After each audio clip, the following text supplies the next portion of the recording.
आज आपण जो घटक पाहणार आहोत तो आहे मराठी विषयातील कार्यात्मक व्याकरण या याच्यातील. ठीक आहे. घटक दुसरा शब्दांच्या जाती, त्यामधला महत्वाचा मुद्दा आहे पहिला नाम. शब्दांच्या 8 जाती आपण पाहणार आहोत. हा घटक तुम्हाला शिष्यवृत्तीच नव्हे सगळ्या परीक्षांना आयुष्यभर उपयोगी पडेल असा आहे. येते लक्षात. म्हणजे छोट्या छोट्या मंथनपासून लक्षवेध असेल, महात्मा फुले असेल, कोणती परीक्षा, याऐवजी MPSC च्या परीक्षांना शिक्षक व्हाल किंवा बँकेच्या याच्यात जाल किंवा दुसऱ्या कोणत्या क्लेरिकलच्या परीक्षा, सगळ्या याच्यामध्ये हा घटक उपयोगाला येतो. याच्यावर प्रश्न हमखास असतात व्याकरणावर. ठीक आहे. आपण आता बघू नाम म्हणजे काय. आपण एखाद्या वस्तूला नाव ठेवतो. ठीक आहे. आता तुम्ही समजा मोबाईल समोर असेल तर तो जो दिसतोय त्याला काहीतरी नाव ठेवलं की नाही. मोबाईल नाव ठेवलंय. तुमच्या हातात लिहायला पेन असेल त्याला आपण पेन म्हणतो त्या वस्तूला. समोर वही असेल त्याला नाव ठेवलंय वही, पुस्तक. अशाच प्रकारे कोणत्याही दृश्य अदृश्य सजीव निर्जीव वस्तूच्या नावाला नाम म्हणतात. तुमच्याच घरात तुमची बहीण असेल जिचं नाव असेल अमृता, भाऊ असेल त्याचं नाव असेल आदित्य. मग अशा प्रकारे ठेवलेली नावं. ठीक आहे. कशा कशाची नाव या सगळ्यांना नाम म्हणतात. उदाहरणार्थ फुलाचं नाव असेल मोगरा, माणसाचं नाव राम. ठीक आहे. गहू, मुलगा. गहू म्हणजे धान्याचे नाव आहेत. मुलगा. मग आता हे काय झालं. मुलगा, मुलगी, वडील, पिता, नात्याचं नाव. बैल, बैल, गाय, जनावरांची नाव वाघ, सिंह. ठीक आहे. फळांची नाव आंबा, चिक्कू. अशा प्रकारे आले लक्षात. मग आता पुढचा पाहू आपण. नाम कशा कशाचं असतं. नाम आहे देशाचं. भारत, श्रीलंका, चीन, अमेरिका, इटली इत्यादी. ठीक आहे. इत्यादी म्हणजे पुढे वाढत जाणारी आहे. धान्यांची नावे गहू, बाजरी, ज्वारी, नाचणी, मका इत्यादी. ठीक आहे. पुढे ग्रह, नक्षत्र, ताऱ्यांची यादी. जर तुम्ही तुमचा परिसरच्या पुस्तकातील घटक पाहिले असतील त्यातले हे आहेत. त्याच्यामध्ये सूर्य, तारा आहे, चंद्र, उपग्रह आहे, पृथ्वी ग्रह आहे, मंगळ ग्रह आहे. या सगळ्यांची नावं. ठीक आहे. आता नक्षत्रांमध्ये असेल किंवा तारकांमध्ये असेल सप्तऋषी सारखं अनेक आकाशामध्ये वेगवेगळे जे दिसतात ते मृग नक्षत्र असेल तसं. पुढे मग आता आपण पुढचा मुद्दा बघू. वन्य पशूंची नावं. जंगलात राहणाऱ्या वन्य पशूंची नावं वाघ, हरिण, सिंह, कोल्हा. सगळ्या याला नावं आहेत. ठीक आहे. झाडांची नावे आंबा, चिंच, साग, पेरू. वस्तूंची नावे वही, पेन, टेबल, पुस्तक. नाम.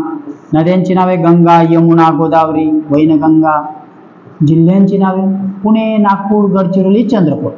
आले लक्षात. देश, माणूस, नाव सगळ्याला नामे आहेत. ठीक आहे. पुढचं आता घटक आपण समजून घेऊ. नमुना प्रश्न बघा.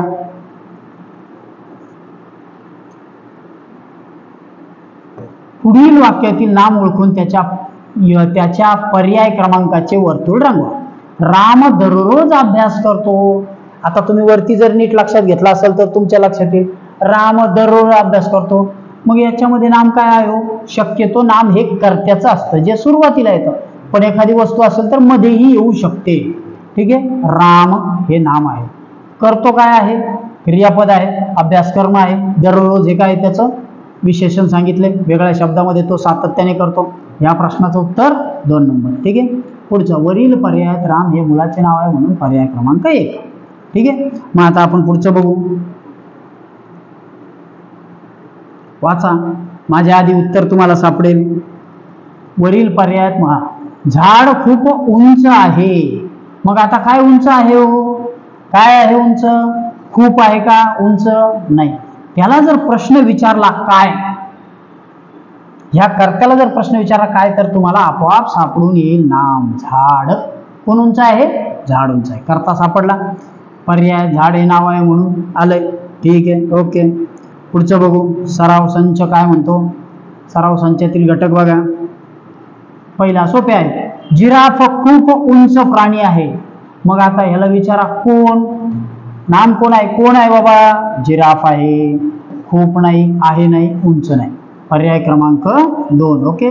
आले. नाम लक्षात येत आहे. पुढे पुढचा घटक आहे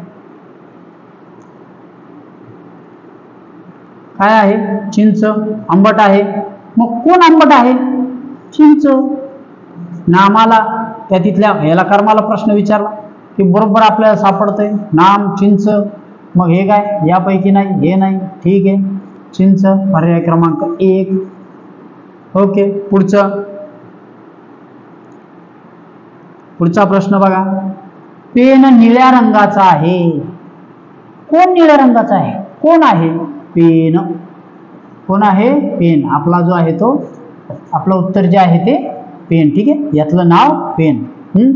ओके, तिसरा काय आलं उत्तर? पर्याय क्रमांक 3. माझ्या आधीही तुम्ही वाचू शकता, व्हिडिओ झूम करूनही तुम्हाला पाहता येईल. ठीक आहे, पुढे चौथा प्रश्न वाचा, सोडवा.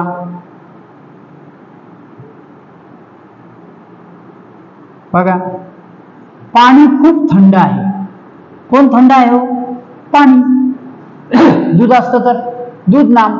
दही खूप थंड आहे, दही नाम. ताक खूप थंड आहे, ताक. चहा खूप गरम आहे, चहा नाम. पाणी काय आहे? पाणी. मी गडचिरोली येथे जात आहे. यातलं नाव गडचिरोली. काय आहे? गडचिरोली. ठीक आहे, पर्याय क्रमांक ह्या चौथ्या प्रश्नाचं 1 पर्याय, 5व्या प्रश्नाचं 3रा पर्याय. ओके, पुढचं बघा. पुढे दिलेल्या प्रश्नात नाम असणारा शब्द शोधा. होता, झाला, मीठ. वस्तूचे नाव. कशाचे नाव आहे? मीठ, वस्तूचे नाव. पुढे मला उडता कधी घर. मला उडत कधी घर. आता तुमच्या समोर जर घर आहे, त्याला आपण वेगळं नाव ठेवू शकतो, बंगला. मग ते नाव झालं बंगला. पण मला होईल का? उडत होईल का? नाही. पर्याय क्रमांक 4 घर. ठीक आहे, ओके. वर्तुळ पूर्ण भरायची आहेत, वर्तुळ बाहेर जाऊ द्यायची नाही. मी आता इथे टीचिंग करताना ते थोडंसं घाईत करतो. ठीक आहे, तिसरा, हे 2 झाले. तिसरा प्रश्न, शांत गोड मोर पसारा.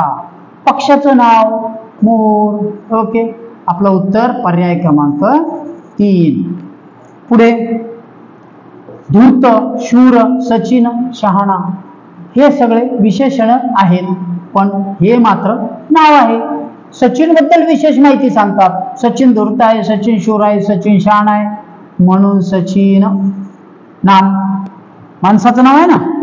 पुढे ऊस, काय आणि गेला. ऊस, काय आणि गेला हे काय? हे वेगळं. ठीक आहे, याच्यामध्ये वस्तूचं, पदार्थाचं नाव आहे, पिकाचं नाव आहे ऊस. पर्याय क्रमांक 1. आलं लक्षात? ओके, क्लिअर करून घेतो. तुम्ही झूम करूनही माझ्या आधी प्रश्न सोडवू शकता मुलांनो. पुढील प्रत्येक प्रश्नात दिलेल्या पर्यायापैकी नाम नसणारा शब्द शोधा. नसणारा. हो, बैल आहे, डोळा आहे, पेढा आहे. हे काय?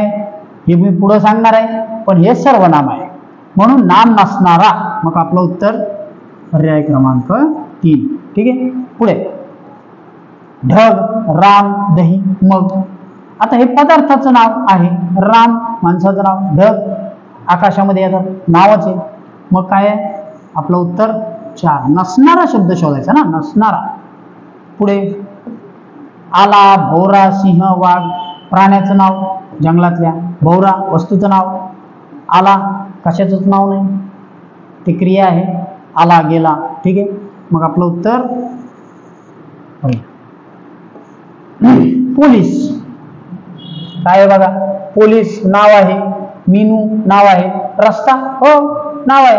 लोहमार्ग असतात तर जलमार्ग, लोहमार्ग, रस्ता हे सगळं आलंच. मग आहे काय आहे? कर्म आहे. ठीक आहे, ओके, सॉरी क्रियापद आहे. चला, मग आपला उत्तर क्रमांक 2. ओके, चल पुढे 5वं, पाणी, दगड, सूर्य. ओके, पाणी वस्तूचं नाव, दगड वस्तूचं नाव, सूर्य नक्षत्र ग्रहांचे नाव, आणि काय आहे तो जोडशब्द, उभयान्वयी अवयव.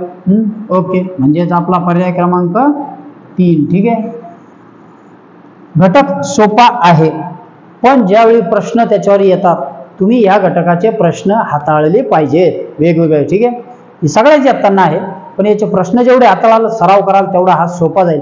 आणि निश्चित एक प्रश्न याच्यावर असतो, तुम्हाला हा हमखास मार्क देईल. समजते? पुढचं बघा. पुढचा जो घटक आहे तो सर्वनाम आपण घेणार आहोत. आधीचा व्हिडिओ जर तुम्हाला आवडला असेल तर आधी चॅनलला सबस्क्राईब करा, त्या बेल आयकॉनला टच करा, लाईक करा आणि शेअर करा. ठीक आहे, थांबतोय. गुड डे, धन्यवाद.